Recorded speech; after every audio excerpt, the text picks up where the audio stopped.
welcome to EC Electronics. This is a video on ISRO Technical Assistant Exam Preparation, and we are going to see the questions which have been asked in the 2019 ISRO Technical Assistant Exam, which is a very latest exam as compared to the 2020 exam which is going to happen. Okay, so this is a very highly recommended video. So let us see what is the first question for today's class. A square wave of plus or minus 20 volt is given to a clamper circuit given below. So this is a clamper circuit given. What is the minimum and the maximum value of output voltage V out?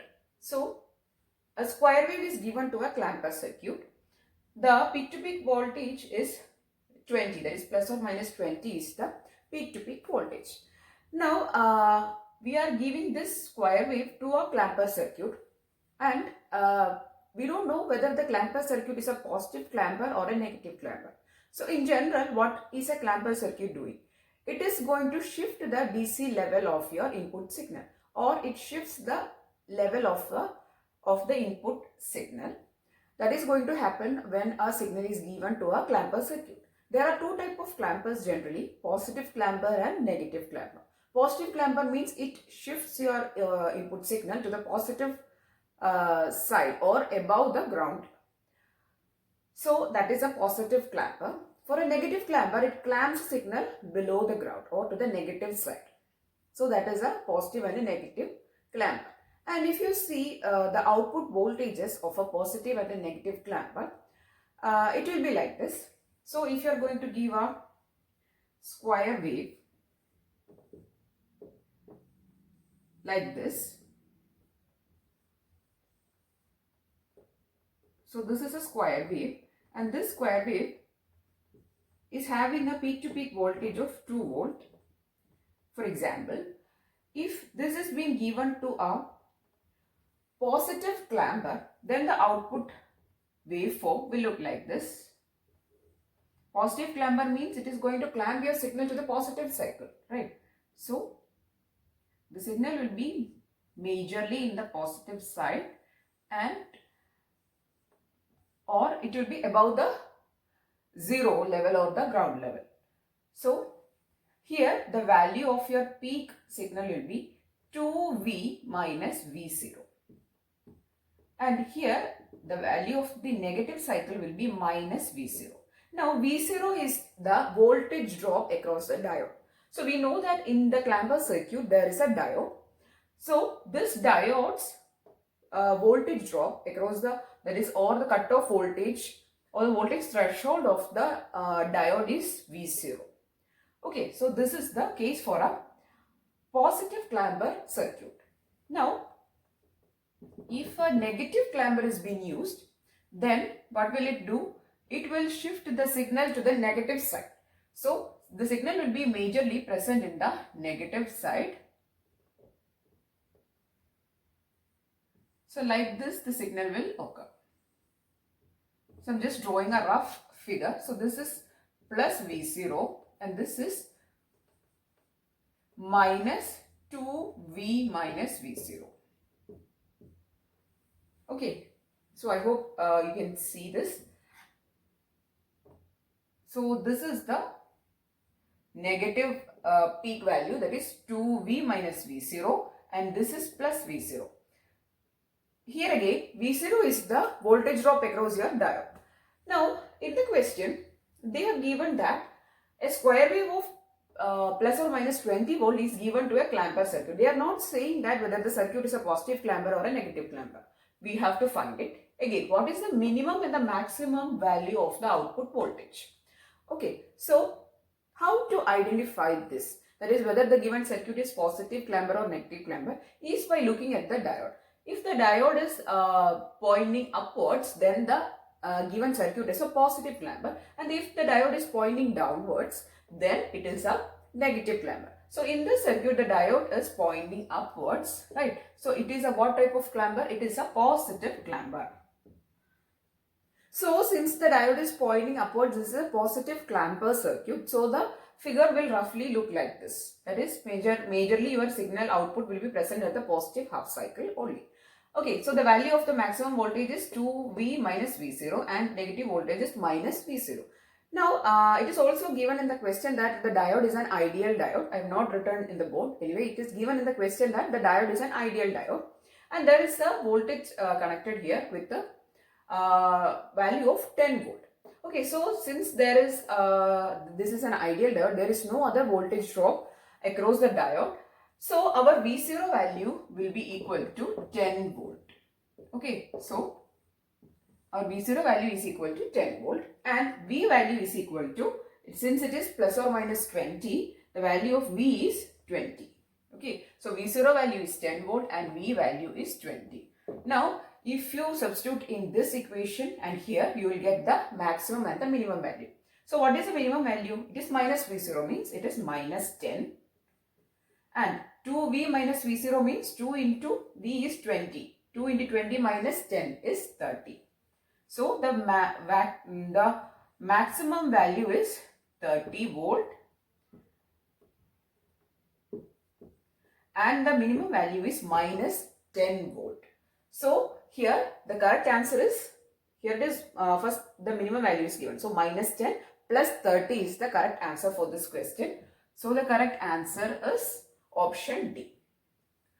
Okay, so in order to answer such type of clamper circuit questions, you should know this general waveform. So, if a positive clamper is used, then the signal is being clamped to the positive side and the value of your peak or the maximum value of the signal will be 2V minus V0.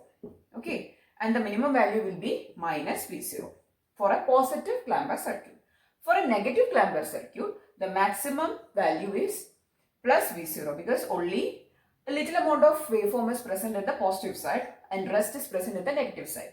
And the minimum value will be minus 2V, minus of 2V minus V0. Okay, so likewise the signal will occur. So this is a positive clamper output, and here also in this question we are given a positive clamper circuit, and the correct answer for this question is minus 10 volt and plus 30 volt. That is, the minimum value is minus 10 and plus maximum value is plus 30 volt. Okay. Two voltage sources of open circuit voltage 10 volt and 12 volt with internal resistance 2 ohm and 3 ohm are connected in parallel with like terminals shorted together. What is the effective open circuit voltage of the combination? So this is a little bit complicated question. So let us try to do it. So there are two voltage sources which is having voltage of 10 volt and 12 volt. So I am going to draw the figure here. So there are two voltage sources with 10 volt and 12 volt. So they are connected in a parallel. So they are connected in parallel connected in parallel with the like terminals shorted together. That is, this positive and positive is shorted together and negative is shorted together likewise. Anyway, this is a 12 volt. Now they are having an internal resistance of 2 ohm and 3 ohm. So this 10 volt is having an internal resistance of 2 ohm and this 12 volt is having an internal resistance of 3 ohm. So if there is some internal resistance, they will be in series with the, or we can draw that in series with the voltage source. So this is actually our figure, and we need to find the voltage here, or this open circuit voltage. I am going to call it as V out. So we need to find a V out for the circuit.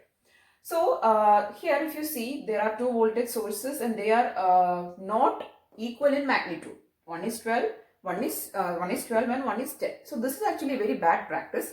Generally, if we connect the voltage sources in parallel, they will be identical sources. Okay, so what is the V out we need to find? So first try to find out what is the effective current flowing through the circuit. So what is the current value? Current in the circuit. So this current in the circuit will be the voltage by resistance value, right? So what is the voltage? Effective voltage will be 12 minus 10. So current I is equal to 12 minus 10 by, what is the effective resistance? It is actually the combination of or the sum of these two resistances, that is 3 ohm and 2 ohm. Okay, so the effective resistance is 3 plus 2. So the value of current is 12 minus 10 is 2. 2 by 5 ampere is the effective value of the current in this circuit. Okay, so we got the current value as 2 by 5 ampere. So the current is I equal to 2 by 5 amps. Now we need to find the effective voltage, right? So there are two equations to find the effective voltage in such a case. That is, if we connect two non-identical voltage sources in a parallel connection. That is, the effective voltage, I am going to write the equation. Effective voltage is equal to voltage of larger source minus voltage drop across internal resistance is one equation. So, if you are taking the larger source, then the effective voltage of this circuit will be voltage of larger source, which is 12, minus voltage drop across internal resistance of that larger voltage source. That is, here the internal resistance is 3 ohm. So, we need to find the voltage drop across this 3 ohm resistance, and we need to subtract it from this 12 volt. So, that is one equation. The next equation is voltage of, first we have taken larger, next is smaller source plus voltage drop across internal resistance. Okay, so here we are going to take the smaller voltage source, that is 10 volt for this case, and we are going to add the voltage drop across its internal resistance. Here it is 2 ohm. 2 ohm is the internal resistance of this 10 volt, and we need to add the voltage drop across this 2 ohm with the 10 volt. So, if you do both the case, we will get both the same answer. So, what I am going to do is I am going to find the V out using these two equations, and I will show that both will give you same answer, and that will be the answer for this question. So, the effective voltage, I know the equation, so I am going to do the sum directly. So, V out is equal to, first I am going to use my larger voltage source. So, 12 minus the voltage drop across this 3 ohm will be what? The circuit current or the current in the circuit I is equal to 2 by 5 ampere. And the value of resistance is 3 ohm. So, what is the voltage drop? 3 ohm into 2 by 5, correct? So, 12 minus 3 is the resistance, or 3 ohm is the resistance, into current. Current is 2 by 5. So, it is 12 minus 6 by 5, or 12 minus 1.2, which is equal to 10.8 will be your voltage value, V out. Okay, so this is the answer for this question. Anyway, we will try to do with the smaller voltage source also. So here we have obtained the value as 10.8, right? Again, I am going to use my smaller voltage source. So the equation will be, so smaller voltage source is 10. So 10 plus the voltage drop across its internal resistance is 2 ohms voltage drop. So 2 into 2 by 5. So 10 plus 4 by 5 is 10 plus 0.8 equal to 10.8 ampere. Sorry, 10.8, it is a voltage, it is 10.8 volt. So this is the V out for this circuit, or it is the effective voltage of the open circuit if you connect these two voltage sources in parallel. And both cases we have obtained the value as 10.8. So the correct answer for this question is option D. And also I hope that you understood how to find the effective voltage when connecting two voltage sources in parallel. That is, two non-identical voltage sources in parallel. Okay, so next question is, a series RL circuit has a resistance of 5 kilo ohm and inductive reactance of 5 kilo ohm. What is the magnitude of phase angle of effective impedance? Option A 7.07 kilo ohm and 45 degree, B 5 kilo ohm 45 degree, C 7.07 kilo ohm 90 degree, D 5 kilo ohm 90 degree. So what is the equation for finding the effective impedance of a RL, series RL circuit? So a series RL circuit is having a resistance and an inductance. So this resistance is having some value and the inductance is having a reactance. So if you see the effective impedance equation, Z is given by root of R square plus XL square, where R is the resistance, XL is the reactance of the inductive element. Now here R is 5K and inductance is also, reactance of the inductance is also 5K. So root of 5 square plus 5 square is equal to root of 50 equal to 7.07 kilo ohm is the value of the magnitude. Now what is the angle of this is impedance? Theta is equal to tan inverse XL by R. Here again XL and R are equal, so tan inverse 5 by 5 or 5 kilo ohm by 5 kilo ohm or tan inverse of 1, that is equal to 45 degree. So the value is 7.07 kilo ohm, 45 degree is the value of the magnitude of phase angle of effective impedance. Okay, so the correct answer is option A. Now the next question is, the Fourier transform of unit impulse delta t is dash. I'll remove this. So what is the equation to find the Fourier transform? The Fourier transform equation is F. Here we are going to apply the impulse signal, unit impulse signal. So F of delta t is equal to minus infinity to infinity delta t into e raised to minus j 2 pi f t dt is the equation to find the Fourier transform. So what is the value of the Fourier transform if the input is a unit impulse signal? Then the Fourier transform value is equal to 1. Okay, so the Fourier transform is 1.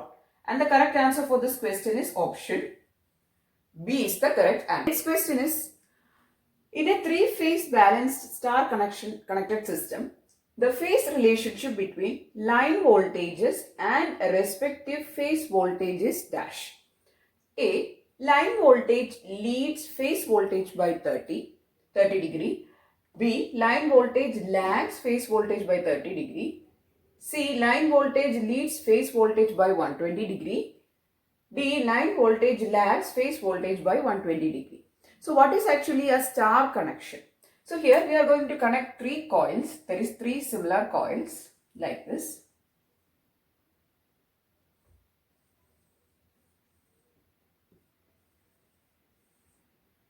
So these coils are connected together to a single point and the other end of these coils are connected to the line wires. So these are line wires. Okay, so these are line wires and there is a neutral line taken from the center point of connection of these three coils. And now there are three coils and these are line wires, and the voltage between these line wires, there is this voltage and this voltage.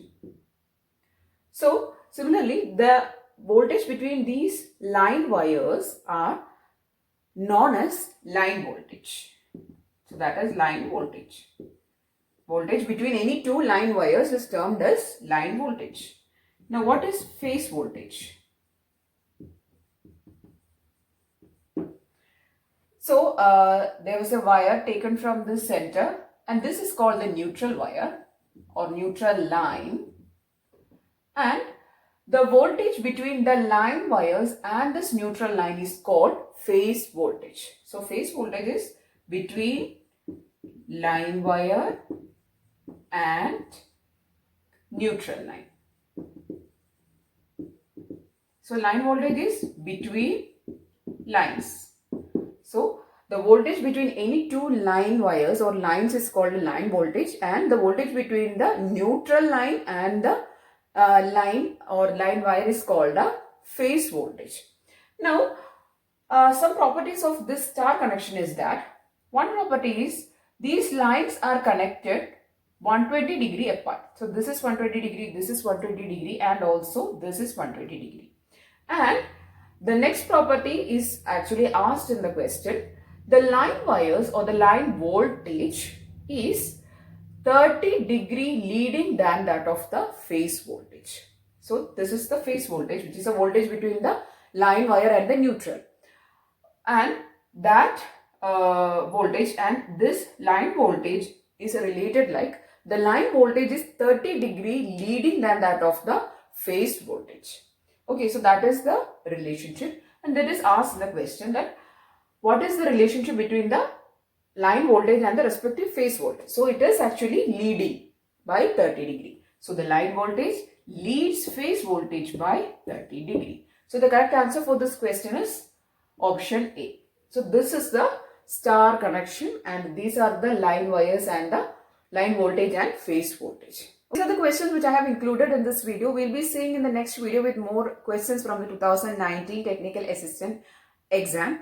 And if you like this video, please do give it a thumbs up and also share this video with your friends. And if you want more videos, please do subscribe to the channel. Thank you.